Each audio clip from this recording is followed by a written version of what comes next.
and the second one being timelines and what does that look like.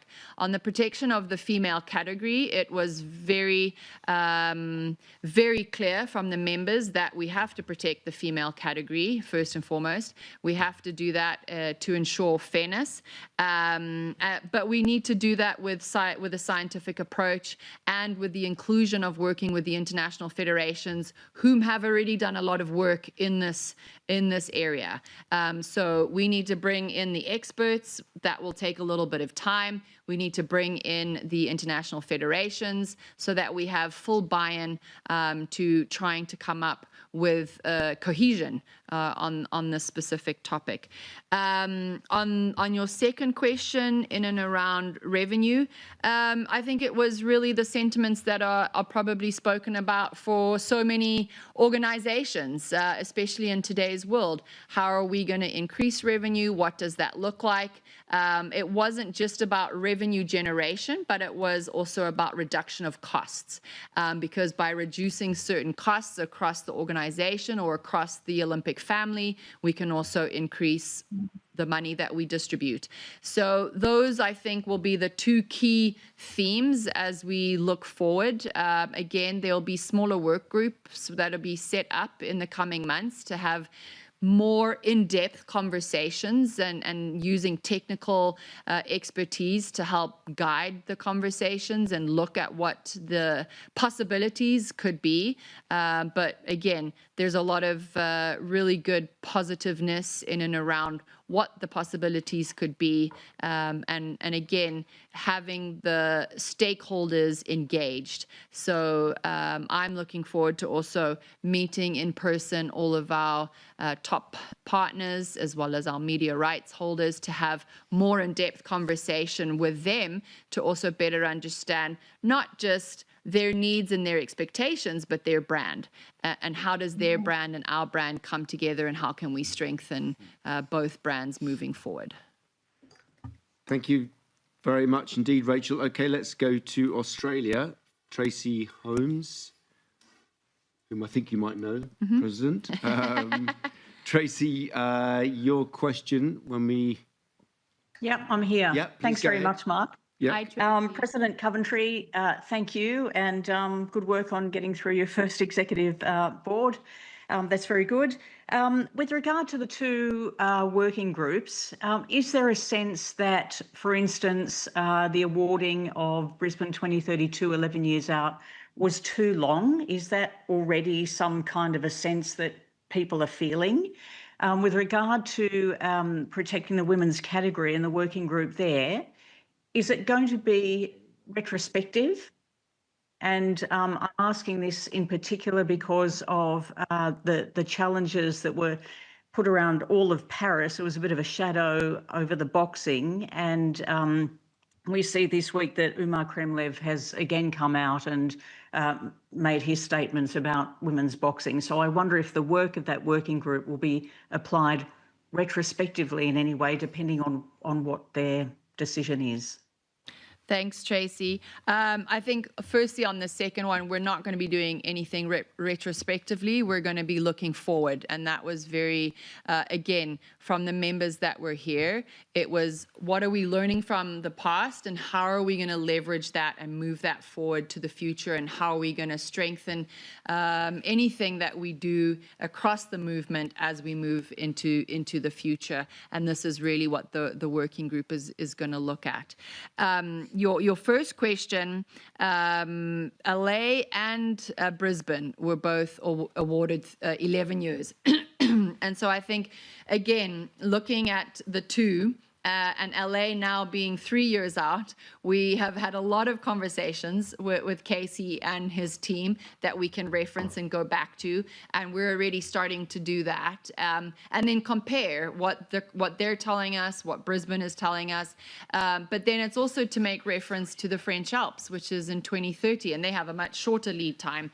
So again, the feeling from the membership was really we need to really analyze this and look at it and ensure that we're not overburdening any of the Olympic movement in any way, shape or form, but rather to find efficiencies and when is the best time to award. And we have right now with LA, with Brisbane, and with the French Alps, the ability to have those conversations with actual data and facts. And that's really going to be important for this review.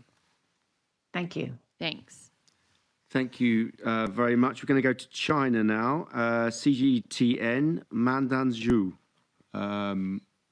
Your question, please, when we get to you. Yeah. Hi, can you hear me now? We can. Please go ahead. Sorry, my video is not open. Just a sec, sorry. Okay, thank you very much for the opportunity, Ms. Carpentry. It's good to see you again. Zhu Mandan with China Global Television Network. And my first question is, what is your top priority to keep the Olympics relevant in this new era as we're living in a fastly changing world with climate change and shifting youth interests? And my second question is further on the youth interests. With the coming Olympics and the esports Olympics coming up, how will you further engage the young generation with the Olympic movement as esports and TikTok now dominate the youth culture? Thank you very much. Thank you for both of those questions. I think actually your second question even helped answer the first question. When you're looking at esports and TikTok, it's a very young, youthful parts of our communities that are taking part in both TikTok and esports. And as the Olympic movement, we have recognized that we need to not just have a space in these environments, but we need to fully understand the environments, because the way in which we engage with the youth on those platforms is very different to how we would engage on a Facebook or on X or in an email or on WhatsApp. I was talking to my niece and nephew the other day, and their WhatsApps were basically LOL something something, and I had to decipher it because everything had been shortened. So again, how we communicate, I think that is at the end of the day what we as a membership need to look at and speak about is how are we going to communicate to the younger generation? What does that look like? It's very different in today's world with the things that are popular with them. But there is a lot more understanding that we've also realized amongst the membership, because a lot of us have young children, and we can get to hear from them daily on what their expectations of us, our movement are, and we need to leverage off of that. We know that we have to find new innovative ways, and I think this is also where we can leverage our AI and the AI agenda that was I think launched last year, if I'm not mistaken, last year. But there's a lot of really good ideas in the AI agenda on how to engage and what that looks like and how we can do that across many different regions of the globe, because that's also really important when it comes to universality and speaking to everybody. And in terms of AI and technology, you can now adapt to take into account the cultural differences when we're communicating to all 206 National Olympic Committees and athletes around the world. So these are the platforms that I hope we're going to be, not hope, but I know that we will be implementing and we will be using to have better engagement with the younger generation as we move forward as an Olympic movement. Thank you very much, President Coventry. We are fast approaching the end. Going to try and get 2 or 3 more in. Lots of questions we're getting through. Let's go to the UK. Jamie Gardner from Press Association from PA. Jamie, your question, please.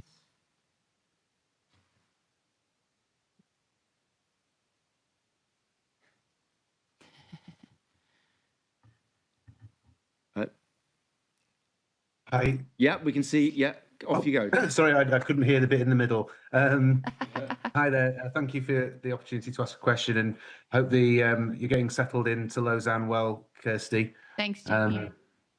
I'll put the video on. I'm sure there'll be many who will welcome so quickly the move to take action in the protection of the female category. I just wanted to ask you, to what extent did you get the sense from the members that this was a decision influenced by what happened in the boxing tournament last summer? And if the working group recommends that for sex-affected sports like athletics, which has already gone down the line of cheek swabbing, is that something that you would endorse and that you think could become a consensus position for sex-affected sports? I think firstly on the second part of the question, it's too early to preempt what the medical experts, and it was very clear from the membership that the discussion around this has to be done with scientific approaches and scientific and medical research at the core, so that we are looking at the facts and the nuances, and again the inclusion of the international federations that have done so much of this work. One of those being World Athletics, having a seat at the table to share with us how and what they can share with us when it pertains specifically to their sport, because every sport is slightly different. But it was pretty much unanimously felt that the IOC should take a leading role in bringing everyone together to try and find a broad consensus. So that really is what will be guiding the working group. Your first question, what was the first part of the question? Was about how big an influence the boxing tournament was last summer. Listen, I think there's always, when you're looking back in hindsight, there's so many different factors that have and play an influence. But also a lot of members shared with us their own experiences from their own countries that had nothing to do with Paris or any other specific sporting events, but just their cultural experiences that they were sharing with us, and culturally what was expected from us as an Olympic movement. And so that made it very clear that we had to do something, and this is what everyone agreed was the way forward. Okay, thank you. Thank you, Jamie. Okay, we have unfortunately come to our last question. I think we've got through nearly 20 of the 60 of you, so that's pretty good going. Pretty good answering, President. So we're going to go to Boria Majumdar from Rev Sports India. If you could please ask your question. Thank you. If you can hear me? Yeah, we can hear you. Okay. Thank you very much for the opportunity. And Madam President, like everyone before, congratulations on taking over and wish you the very best. Two parts. One, you've already alluded a lot about the pause and reflect and future host countries. But just to understand from you a little better, one thing when I see the history of the Olympic movement as a historian, I see Global South still very neglected or not being integrated within the framework of the movement. So India specifically and the Global South more generally, how significant is it for you to try and integrate the Global South within the framework of the movement? And the second part, given what the world is seeing at this point in time, the trials and tribulations, every other sport is a sport, any sporting event. And the Olympic movement is perhaps the only movement which goes beyond. So how do you kind of see the role of you as a person, as the head of the Olympic family and the movement in this challenging world? Is it more relevant than ever before in the next few years under your presidency? Thank you for both of the questions. I think as you said, when you look at the history, yes, the Global South in terms of host cities is not really represented at all. But my job, especially as the IOC president, is to ensure that the policies are in place to allow for anyone and everyone to have the ability to host the games. And this is what this process is about. And as I had said previously, the Future Hosts Committee and the processes that have been put into place now with targeted dialogue really works towards having a targeted dialogue with all interested parties, not just to help broaden the opportunities for more countries, but to have a better understanding of what it takes, what is needed to deliver the games, because that's also very important. So again, this is a part of the process. It will continue to be a part of the process to ensure, and I believe even from President Bach, when we took the reforms, part of the revised way in which we do things is to ensure that we open up for new opportunities across the globe. So that's answering the first one. The second one is, I think that sport plays an incredibly important role in today's world, and especially the Olympic Games, where we see the best of humanity. We see compassion for others. We see athletes who are sometimes fail, and a fellow athlete picks them up and helps them get across the finishing line. You see grit, you see determination, you see teamwork, all things and all messages that are not just relevant, but have to be passed to the younger generation today to remind them and to show them that it's not all doom and gloom, and that we are actually, if we can celebrate in the diversity that we are and that we have, we can really work towards creating something great. Thank you very much, President. Thank you. Thank you very much, President. That seems like a very good place to end it. We crept over our time. I do apologise. We went to just about every region of the world. We went to many countries. So thank you very much. For those of you who we couldn't get to, I'm very sorry, but we will try to take your questions next time if we can. I'd like to also thank Christophe Duby for being here, and also obviously James McLeod for his great contribution to the press conference. Thank you, James. Thank you, President, and thank you everybody online.